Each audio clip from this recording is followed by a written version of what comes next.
Ole tuna chuan euro sang hi somni pakhat mobile phone atanga in khelen dan suidona tangkai puite kan long vege kan beisia ti chuan ama sain channel kha no subscribe sak venge turin kan han ngen cheuni ole mobile phone a hian browser sang sang kan neya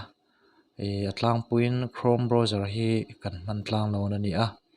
tuna point Chrome browser atangin kan du don ani Chrome browser kha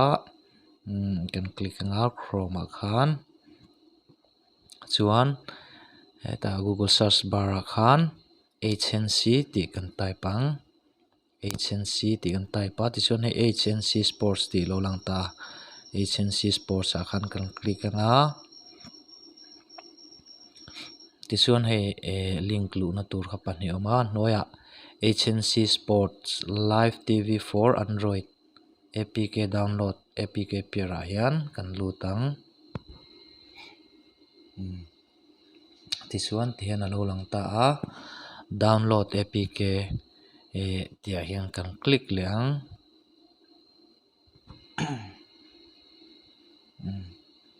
chuan ti hian alo lang ta kan scroll langa hnuai lama chuan heta hnuaiah hian download APK 9.1 MB ti hi lo lang ta a tan kan click le don ani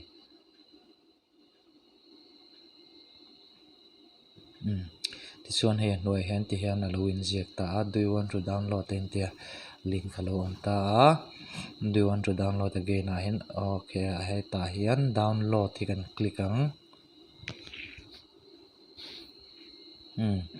ti chuan ti khan lo on ta a open hi kan click liang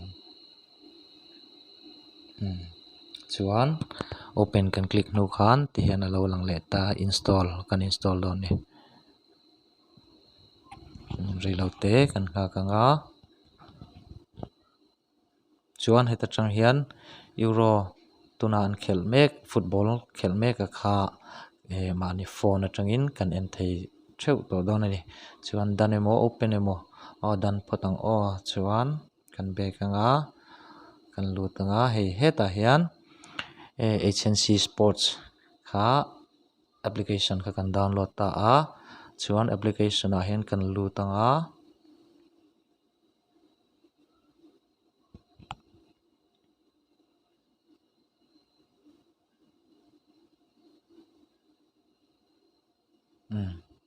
ta hian alo lang ta ni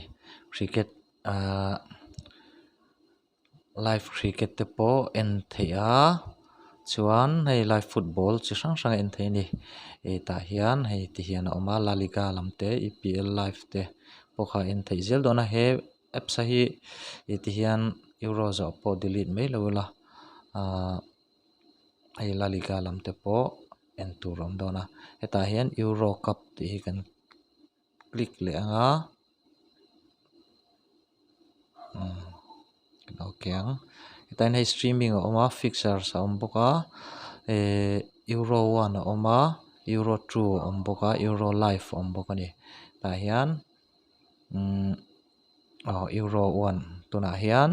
Colombia le Peru an in khel mek a tikhan Euro 1 a hian live hi lang deuh tlang puya ti chuan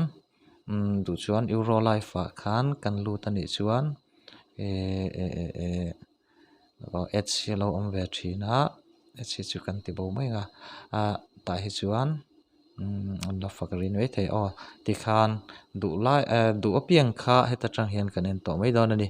live ani chuan Euro 1 a khan lut tai la ta khan live kha an lo pe thin ti kha kan hre don ya ole clear tu te in zawain euro in khel en nuam vekule ti chuan channel kha subscribe thei lo la thil dang poimo dang te pokan lo la da zel dona channel hi tharani a tlom ngain min lo subscribe sak ve ngei don ya